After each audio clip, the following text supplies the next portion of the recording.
Diana, the students were making a smoke bomb, but it was never intended to be released inside the school. This is the chemistry classroom at Southfield Lathrop High School, where a science experiment led to a chemical reaction yesterday, fueled by potassium nitrate, sugar, and heat. 3 students and an assistant principal were transported for medical attention, and the school evacuated and scrubbed.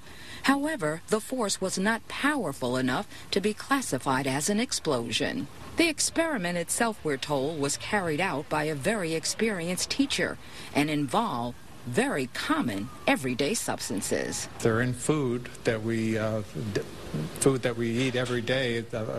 Potassium nitrate is a preservative.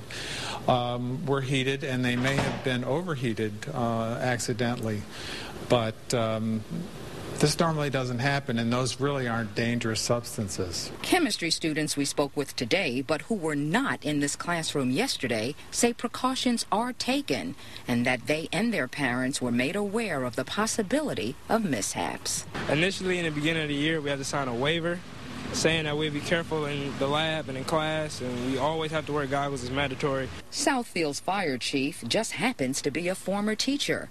He says yesterday's outcome could have been much worse. I believe that there could have been a more serious injury out of this if the proper safety precautions and apparel hadn't been worn.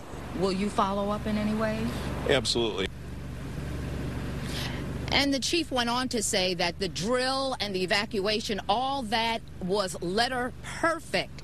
As for the experiment, the superintendent, deputy superintendent rather, would not say whether or not it would be performed here again. Thankfully, all of the students are fine. We're told they were all here in class today.